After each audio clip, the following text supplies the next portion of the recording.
Alhamdulillahilladzi arsala rasulahu bil huda wa dinil haqq liyudhhirahu 'ala dini kullihi walau karihal musyrikun.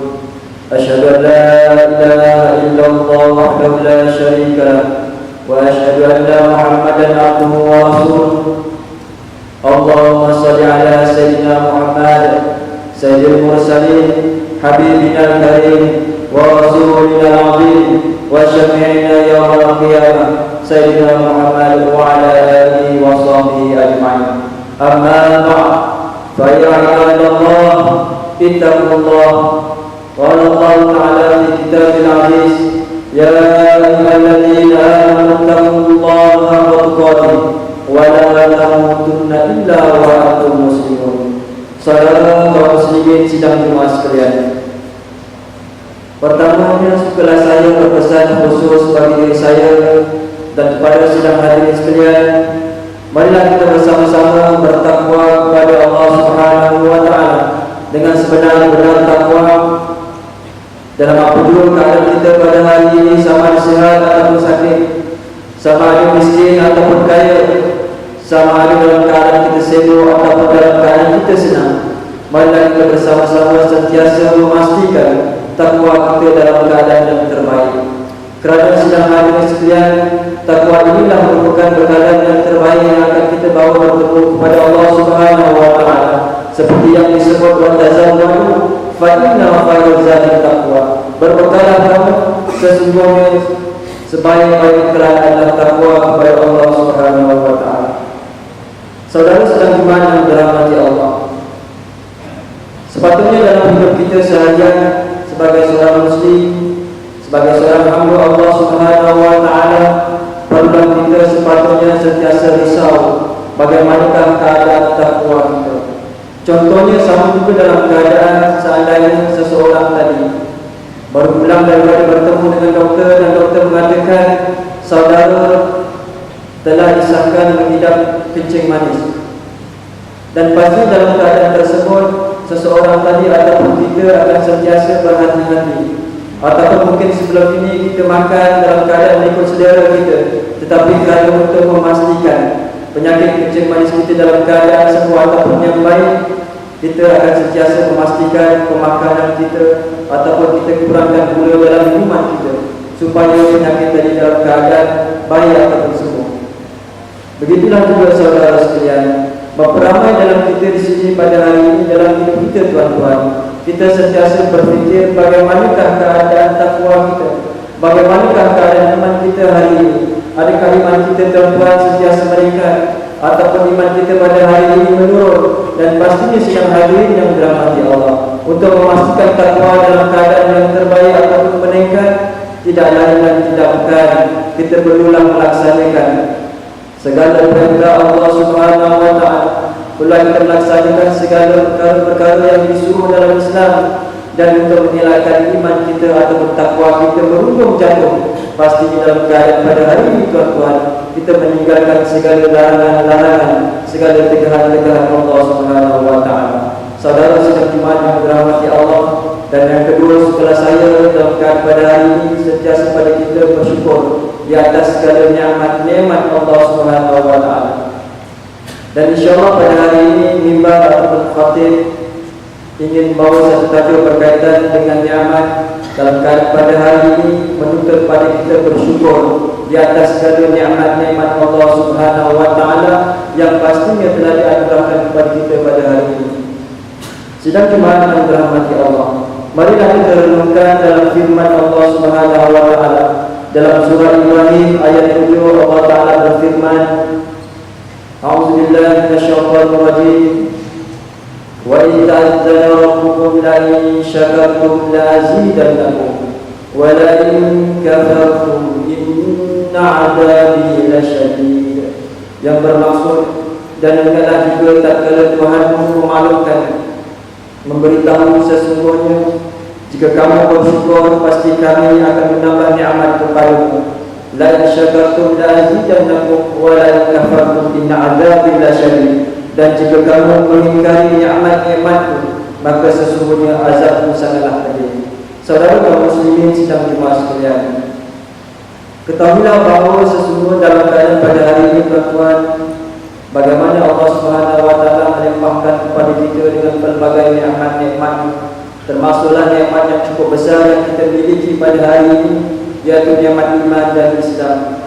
Bagaimana di luar sana tuan-tuan, ada mereka dalam keadaan tidak memperolehi nikmat ini, dalam mereka tidak memperolehi hidayah Allah Subhanahu wa taala, tetapi hari ini dengan izin Allah taala, pastinya dengan hidayah Allah Subhanahu wa taala dapat kita berada di tempat yang mulia ini, tidak lain dan tidak bukan untuk mengabdikan diri kepada Allah Subhanahu wa taala.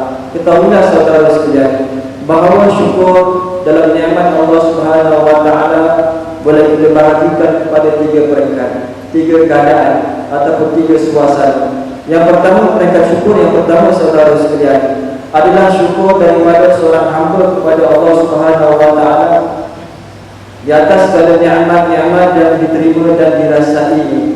Dan ini biasa yang kita lakukan, dan ini merupakan tingkatan umum ataupun kebiasaan bagi kita. Bila kita memiliki ataupun merasai nikmat tersebut, kita akan mudah melafazkan alhamdulillah, mudah pada kita untuk bersyukur kepada Allah Subhanahu wa taala kerana kita mengecapi nikmat-nikmat tersebut. Antara yang boleh kita lihat, nikmat kesihatan tubuh badan. Hari ini alhamdulillah dengan kesihatan tersebut dapat kita melaksanakan satu kewajipan kedudukan kita sebagai hamba Allah Subhanahu wa taala, nikmat kesejahteraan, nikmat keamanan, nikmat keluarga dan sebagainya. Dan peringkat yang kedua tuan-tuan hadirin yang dirahmati Allah, syukur yang kedua ialah syukur daripada seorang hamba kepada Allah Subhanahu wa taala di atas sebab tidak menerima nikmat yang diharapkan ataupun lambat mendapat nikmat yang diminta ataupun dimohon. Ataupun sidang hadirin sekalian, apabila pada hari ini kita menimpa ataupun ditimpa dengan musibah, hamba itu merasakan bahawa nikmat yang tidak diberi, nikmat yang dilambatkan oleh Allah Subhanahu wa taala ataupun musibah ataupun ujian Allah Subhanahu wa taala itu sebenarnya adalah perlindungan oleh Allah Subhanahu wa taala terhadap dirinya. Dan hamba itu tuan-tuan sedang hadirin yang dirahmati Allah merasakan bahawa perkara-perkara tersebut sebenarnya mengandungi hikmah, sama ada secara tersembunyi ataupun secara zahir. Dan hamba itu berbaik sangka kepada Allah Subhanahu wa taala husnuzan dan merasakan nikmat di atas segala dugaan yang diterima. Saudara kaum muslimin sidang jemaah yang dirahmati Allah, antara contoh yang boleh kita lihat pada hari ini, bagaimana dalam keadaan satu ujian tadi, dalam keadaan kita bersyukur kepada Allah Subhanahu wa taala. Ada terkadang nikmat tersebut kita minta, tetapi masih lagi Allah Subhanahu wa taala tidak anugerahkan kepada kita. Contohnya bagaimana satu pasangan suami isteri, mungkin mereka telah berkahwin lebih berbelas tahun, tetapi masih lagi Allah Subhanahu wa taala tidak anugerahkan kepada mereka zuriat. Berbeza dengan pasangan yang lain, kadang-kadang mereka baru berkahwin setahun dua, tetapi Allah Subhanahu wa taala telah anugerahkan kepada mereka dengan zuriat ataupun anak. Dan di sini saudara sedang jemaah yang dirahmati Allah, pertama perlu kita sentiasa berhusnuzan ataupun bersangka baik kepada Allah Subhanahu wa taala. Dan pastinya tuan-tuan, bagi mereka yang pada hari tidak memperoleh anak, yang pertama mereka beruntung. Kerana apa? Kerana apabila di padang mahsyar kelak, Allah Subhanahu wa taala pada dia telah terselamat daripada soalan-soalan ataupun tanggungjawab yang dipertanggungjawabkan kepada mereka yaitu anak tersebut. Dan yang kedua saudara sekalian, kemungkinan seandainya pada hari ini seorang tadi memiliki anak, kemungkinan mereka ini tidak mampu untuk mendidik anaknya. Mereka membiarkan anaknya dalam keadaan tidak taat kepada Allah Subhanahu wa taala. Contohnya boleh kita katakan bau aurat. Bagaimana seandainya anak ini dalam keadaan keluar tidak menutup aurat dan berdosa ialah ayahnya ataupun bapa. Baiklah tuan-tuan sedang hadirin yang dirahmati Allah. Dan yang kedua, mungkin seandainya seorang tadi diberi anak, mungkin dalam keadaan dia berlaku zalim kepada anak tersebut. Bagaimana yang boleh kita lihat di akhbar-akhbar ataupun di media masa, bagaimana seorang pasangan ataupun ibu ataupun ayah tadi sanggup mendera anaknya bahkan sampai menyebabkan anak tadi dalam mati ataupun kematian.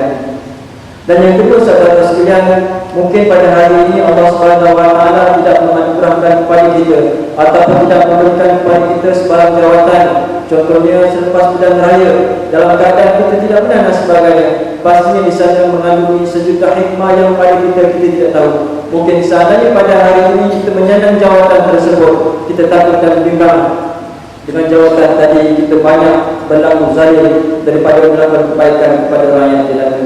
Justru itu saudara yang dirahmati Allah Subhanahu wa taala, pastinya dalam keadaan hikmah-hikmah ataupun bersangka baik kepada Allah Subhanahu wa taala, semuanya terkandung antara yang lain. Sebenarnya Allah Subhanahu wa taala hendak melindungi kita daripada melakukan perkara-perkara kejahatan ataupun sebagainya.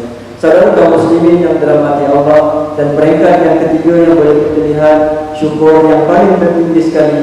Bagaimana syukur seorang hamba Allah Subhanahu wa taala kepada Allah Taala yang Maha Pencipta, di mana hamba itu merasakan bahawa tidak cukup untuk beliau ataupun dia melakukan ibadat, walaupun amal kebaikan, walaupun ibadat yang dilaksanakan sebanyak buih di lautan, yaitu untuk meluapkan rasa syukurnya kepada Allah Subhanahu wa taala atas nikmat-nikmat yang diberikan oleh Allah.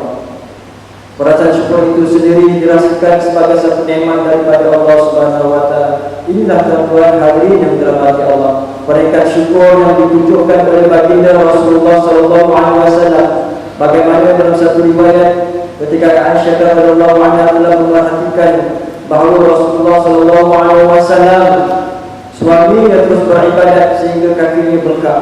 Lalu beliau bertanya kepada Rasulullah, "Ya Rasulullah, mengapakah kamu tidak henti-henti beribadat kepada Allah Subhanahu wa taala?" Maka Rasulullah sallallahu alaihi wasallam, kekasih Allah Subhanahu wa taala, insan agung ini berkata, "Tidakkah aku sepatutnya menjadi hamba-Nya yang bersyukur?" Saudara kaum muslimin sedang jemaah sekalian, bagaimanakah kita pada hari ini sebagai hamba yang sepatutnya mensyukuri di atas segala nikmat-nikmat Allah Subhanahu wa taala, sama ada nikmat yang bersembunyi ataupun nikmat yang zahir. Sebagai hamba kita boleh melakukan dengan bersyukur melalui hati, kemudian kita boleh terjemahkan melalui lisan dan berzikir, dan seterusnya kita terjemahkan dengan anggota badan kita yang lain. Mensyukuri nikmat Allah Subhanahu wa taala sedang hadir sekalian melalui hati adalah dengan kita berazam, kita bercita-cita untuk melakukan kebaikan kepada seluruh makhluk dan seluruhnya. Hati itu hadir dengan berzikir kepada Allah Subhanahu wa taala serta tidak melupakannya sebagai pemberian nikmat yang amat besar. Dan bagaimana dalam firman Allah Subhanahu wa taala dalam surah Al-Baqarah, Allah Taala menyebut, "A'udzubillahi minasyaitonir rajim. Fadhkuruni adhkurkum washkuruni wa la takfurun." Ingatlah aku, nescaya aku mengingatimu, dan bersyukurlah kepada aku yaitu nikmatku, dan janganlah kufurkan nikmatku itu. Saudara kaum muslimin yang dirahmati Allah, marilah kita bersama-sama kita mengambil iktibar, kita mengambil pengajaran, kita mempertingkatkan takwa kita kepada Allah dengan bersyukur kepada Allah Subhanahu wa taala, yaitu dengan menggunakan hati, dengan menggunakan lisan, dengan menggunakan anggota badan kita untuk bangun beribadat kepada Allah Subhanahu wa taala. Setiap masa, setiap keadaan di mana jua kita berada sama ada kita keseorangan ataupun yang khalayak ramai. Sifat syukur ini saudara sekalian sebenarnya sumber kekuatan manusia dalam kehidupan seharian. Syukur mampu mempertingkatkan takwa seorang muslim. Syukur mampu mendisiplinkan seseorang. Syukur mampu menjadikan seorang tadi seorang yang tawakal di sisi Allah Subhanahu wa taala. Syukur mampu memperkukuhkan usaha dan tawakal kepada Allah Subhanahu wa taala. Marilah kita mensyukuri segala nikmat yang terlihat maupun yang tersembunyi. Gunakanlah nikmat yang Allah Taala telah berikan kita dengan sebaik-baiknya. Gunakanlah nikmat yang diberikan untuk membawa kebaikan kepada diri kita, khususnya kepada keluarga dan juga masyarakat. Dan bagaimana saudara sekalian, Rasulullah sallallahu alaihi wasallam telah mewasiatkan kepada kita, telah memperingatkan kepada kita agar menjaga 5 perkara, menjaga 5 nikmat yang terbesar selain iman dan Islam. Dalam sabda Rasulullah sallallahu alaihi wasallam yang diriwayatkan oleh Al-Hakim, Rasulullah menyebut tadi khamsan qabla khamsin, syababaka qabla haramik, wa sihataka qabla saqamik, wa ghinaka qabla faqrik, wa gharabaka qabla syukrik, wa hayataka qabla mautik, atau kama qala. Yang bermaksud, ambillah peluang 5 perkara Rabbana peluang 5 perkara sebelum datangnya 5 perkara. Mudahmu sebelum tuamu, sihatmu sebelum sakitmu, kayamu sebelum miskinmu, masa lapangmu sebelum masa sibukmu, dan hidupmu sebelum matimu. Jagalah 5 perkara ini sedang hadirin yang dirahmati Allah, dengan menggunakannya sebaik-baik mungkin. Perbanyakkan amalan baik kepada Allah Subhanahu wa taala. Tidak lain dan tidak bukan untuk mensyukuri nikmat melalui hati, lisan dan anggota-anggota yang lain. Dan salah satu cara untuk kita bersyukur adalah dengan hidup secara sederhana, seimbang dan tidak boros. Dan insya-Allah mudah-mudahan Allah Subhanahu wa taala menggolongkan kita di kalangan mereka yang dikatakan yang bersyukur di atas segala nikmat Allah. Semoga Allah memberikan kepada kita nikmat syukur untuk kita mempraktikkan dalam kehidupan kita seharian. Insya-Allah amin ya rabbal alamin. Barakallahu li wa lakum fil Qur'anil 'azim wa nafa'ani wa iyyakum bima fihi minal ayati wal dhikril hakim wa taqabbala minni wa minkum tilawatahu innahu was-sami'ul 'alim. Aqulu qawli hadha wa astaghfirullahal 'azim li wa lakum wa lisa'iril muslimina wal muslimat wal mu'minina wal mu'minat fastaghfiruhu ya fawzal mustaghfirin wa ya najatat taibin.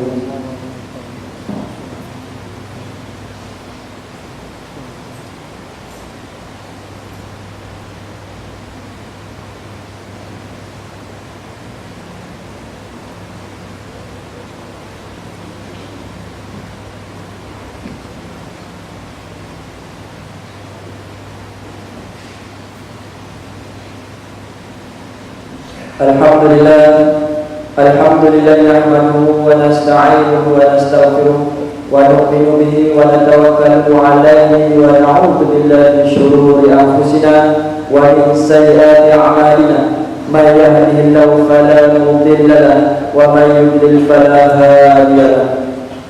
Asyhadu an la ilaha illallah wahdahu la syarika lahu wa asyhadu anna sayyidana wa nabiyyana Muhammadan wa ala alihi wa sahbihi ajma'in. Amma ba'd. Fa ya ibadallah ittaqullaha wa kunu ma'as-shadiqin. Saudara kaum muslimin sedang jemaah sekalian, sekali lagi setelah saya berpesan khusus bagi diri saya yang menyampaikan khutbah dan pada saudara sekalian yang mendengar khutbah pada hari ini, marilah kita bersama-sama bertakwa kepada Allah Subhanahu wa taala sebelum Allah taala menjemput kita, sebelum malaikat Israel datang kepada kita dengan kerjanya yaitu mencabut nyawa. Marilah saudara sekalian, kita menggunakan nikmat-nikmat yang telah Allah taala anugerahkan kepada kita. Seperti yang disebut oleh Rasulullah sallallahu alaihi wasallam tadi, hayat qabla mautik, dalam keadaan hari kita hidup dalam Tuhan sebelum kita mati. Dan apabila kita telah kembali kepada Allah Subhanahu wa taala, adakah kita telah dipanggil sebagai jasad ataupun mayat, nescaya dalam keadaan pada waktu tersebut semuanya telah terlambat. Apa yang telah kita kerjakan itulah yang akan kita bawa bertemu kepada Allah Subhanahu wa taala. Saudara sedang jemaah sekalian, dan insya-Allah pada hari ini ada satu pengumuman seperti minggu lepas, di mana pada hari juga masih lagi diteruskan berkaitan dengan tabung kemanusiaan khusus bagi saudara-saudara Islam kita, saudara-saudara seakidah kita yang dizalimi, yang dibunuh dengan kejam dan sebagainya di Mesir dan juga di Syria. Marilah bersama-sama kita lahirkan tanda syukur kita di atas segala rezeki yang Allah Ta'ala anugerahkan kepada kita. Dengan sedikit kita infakkan buat mereka, mudah-mudahan dengan nikmat tersebut, dengan sedekah tersebut, Allah Subhanahu wa taala antara yang lain sebenarnya Allah Taala akan melipat gandakan ganjaran dan rezeki kepada kita. Tetapi kalau kita berfikir dari sudut akal ataupun bisikan syaitan sentiasa menjanjikan kefakiran ataupun kemiskinan. Tetapi Islam Allah Subhanahu wa taala menjanjikan keberkatan dalam kehidupan kita. Seandainya pada hari ini tuan-tuan kita meluangkan sedikit menginfakkan rezeki ataupun harta kita kepada mereka yang memerlukan, mudah-mudahan Allah Subhanahu wa taala menerima segala kebaikan yang kita laksanakan dalam kehidupan kita. Mudah-mudahan ia merupakan sesuatu perkara yang boleh mempertingkatkan takwa kita di sisi Allah Subhanahu wa taala. To all my dear brothers in Islam, first and foremost, I call upon all of you and myself to always fear Allah Subhanahu wa taala. Let us seriously try to do all that Allah Ta'ala enjoys and avoid all that Allah Ta'ala forbids.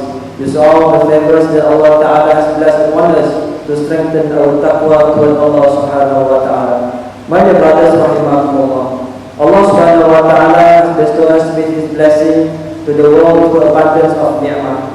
We use this ni'mah either consciously or without consciousness every day in our life. From the ni'mah of Islam to the ni'mah of security to the ni'mah on wealth, be conscious, my dear brother, that in today's situation we should be grateful to Allah subhanahu wa ta'ala profusely on our ni'mah blessed on us. Allah subhanahu wa ta'ala says in the Quran in Surah Ibrahim, A'udhu billahi minasyaitanir rajim, wa idh ta'azzana rabbukum la in syakartum la azidannakum wa la in kafartum inna 'adhabi lasyadid. And remember, your word was to be declared publicly. If you are grateful, I will add more favors unto you.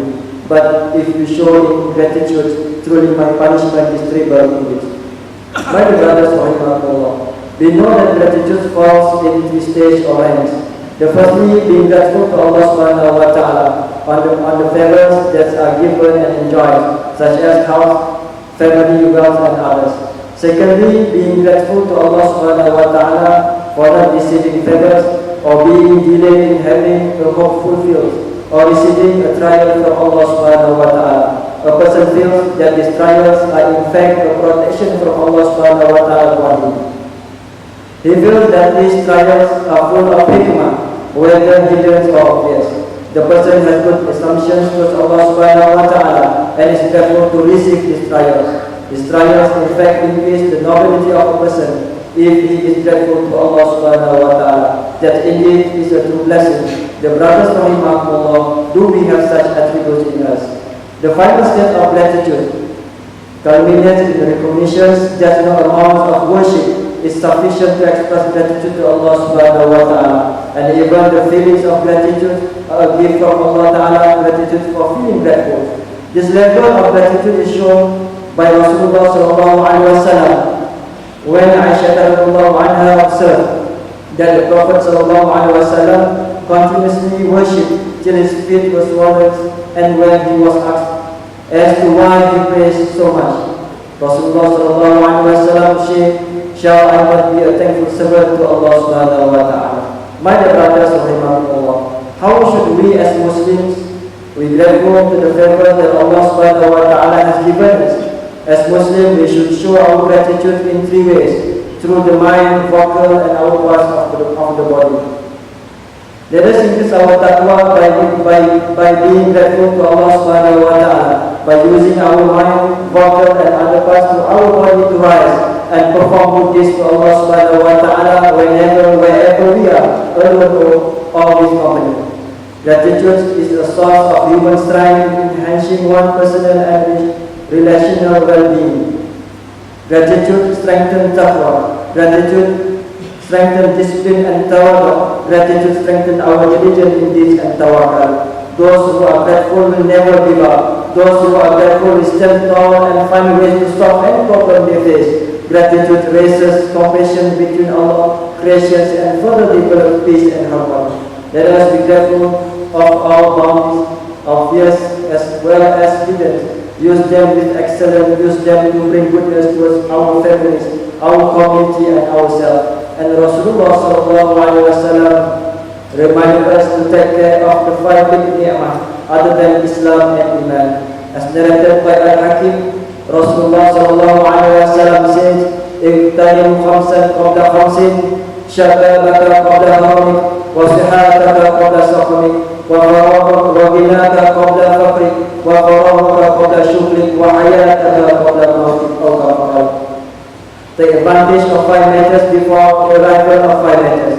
Your youth before your old age, your good health before your sickness, your wealth before your poor, your free time before your busy time, and your life before your death. God these 5 matters and use them excellently, increase our goodness to Allah subhanahu wa ta'ala. Be grateful using our minds, verbal ability, and other parts of our bodies. May Allah subhanahu wa ta'ala, to all my brothers, bless us with the ni'mah of gratitude so that we can practice it in our daily life. Amin ya rabbal alamin.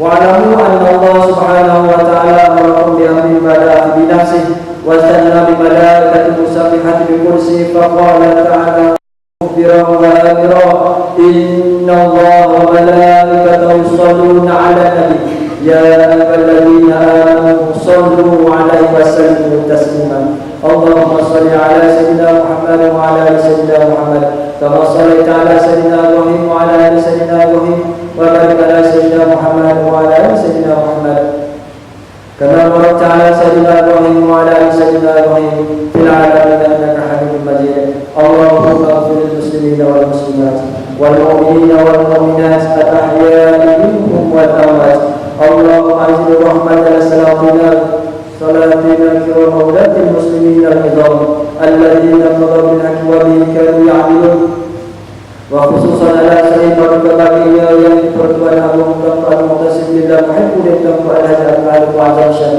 ابن أدمهم سلطان بالنشان اللهم اجعل مالزيا وسائر بلاد المسلمين طيبة آمنة مطمئنة رخية اللهم اعز الإسلام والمسلمين والمجاهدين في كل مكان اللهم انصر إخواننا في كل مكان وزمان وخصوصا في سوريا في مصر في أفغانستان العراق وكل مكان وارفع القوة والبلاء والحرب والاعتداء اللهم امورنا خيارنا ولا تقلب قلوبنا شرورنا وارفع مقتك وغضبك عنا ولا تسلط علينا بذنوبنا ما لا يخافك ولا يرحمنا وحول حالنا الى احسن الاحوال وفرج ما نزل من الاهوال برحمتك يا ارحم الراحمين ربنا لا تزغ قلوبنا بعد إذ هديتنا وهب لنا من لدنك رحمة إنك أنت الوهاب ربنا آتنا في الدنيا حسنة وفي الآخرة حسنة وقنا عذاب النار عباد الله